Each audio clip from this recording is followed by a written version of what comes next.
Eh bien salut et salut à toutes et à tous, c'est Holt et aujourd'hui on se retrouve pour la vidéo de Super Mario Kart sur Super Nintendo. Oh yeah. Et j'ai présenté un petit peu ce jeu puisqu'il est juste super bon, très bon jeu.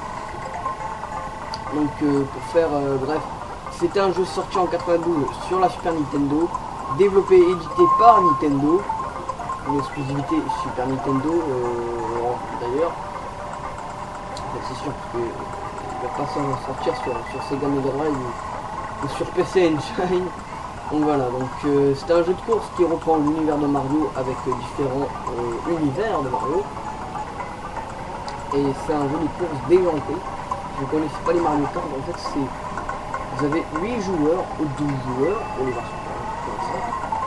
Et vous devez balarder des objets sur les différents concurrents pour gagner de l'avance et finir premier à chaque course. Au moins dans les 3 premiers à chaque course.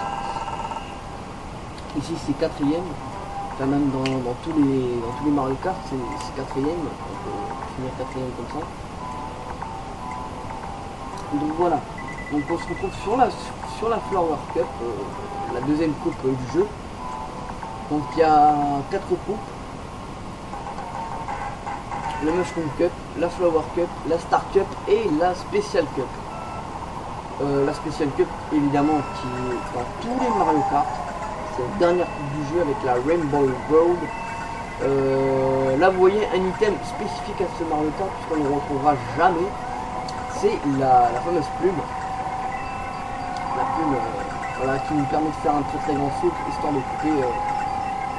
Histoire de prendre des passages secrets, on peut même le prendre avec des trucs là, des trucs jaunes, des espèces de rebonds quoi, avec un champi, avec un accéléré, comme je viens de faire là. Donc il y a des pièces aussi dans ce Mario Kart. C'est celui de la GBA aussi, il a repris le système de pièces, puisqu'il est sorti après la version Nintendo 64. Les pièces avaient totalement disparu dans la version N64.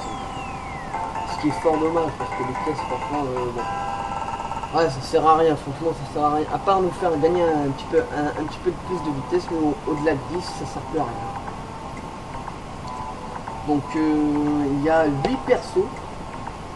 Donc les 8 persos ont leurs propres caractéristiques, on va dire 6 persos.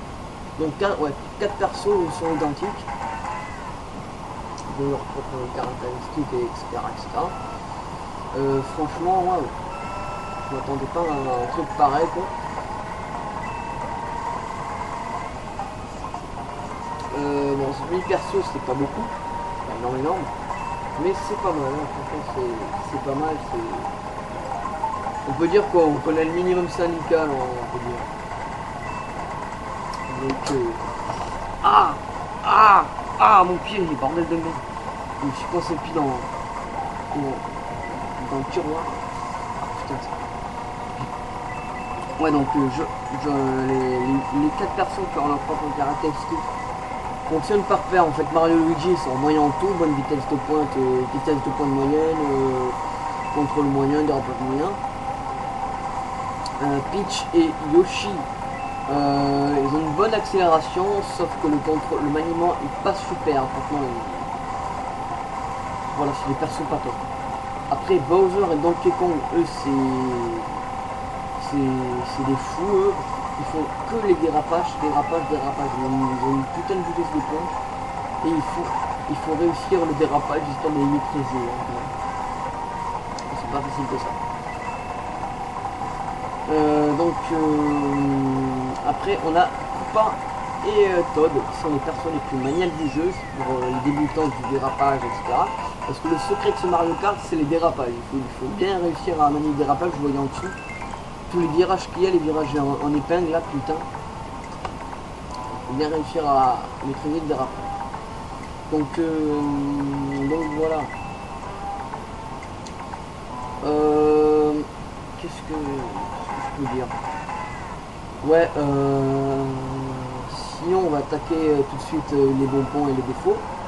Donc au niveau des bons points, on a la durée de vie qui est énorme quoi. On peut passer des heures et des heures et des heures et des heures sur ce jeu sans s'en lasser. Franchement, un truc de fou quoi. La durée de vie, top, méga top. Il y a 4 cours avec 5 courses à chaque tour. Donc il y a 20 courses en tout. Et aussi il y a une spécificité, c'est que ce Mario Kart a 5 tours au lieu de 3 dans les versions plus récentes. Donc c'est parce que les circuits sont très courts en fait. On dirait pas comme ça, mais les circuits sont hyper courts. Surtout si vous jouez bien. Les circuits sont hyper courts. Si vous avez que des plumes à chaque fois, vous arrêtez pas de couper, franchement vous pouvez finir le circuit en moins d'une minute. Pour vous dire. Donc ah oui, j'ai oublié de préciser, chaque personnage a son propre item. Genre Mario et Luigi, ils se mettent en étoile à chaque fois quand on est à côté d'eux. Bowser, il balance des boules de feu. Et donc les Kong, il balance des bananes. Peach, lui, il balance des... Oh là là, j'ai bugué. Elle balance des champignons qui me font raptir. Koopa, il balance des carapaces. Toad, il balance des champignons aussi qui me font raptir, je crois. Et après, c'est quoi? Après, Luigi, je ne connais pas sa spécialité. Peut-être que lui, c'est tirer les coups du rang. Après on a les graphismes, la réalisation est nickel franchement.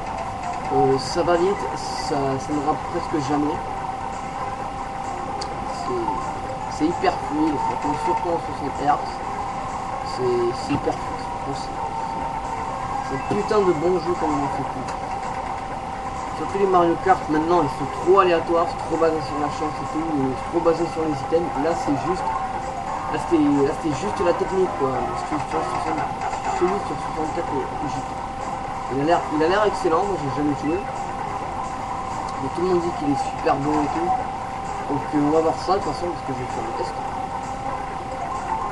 Donc voilà.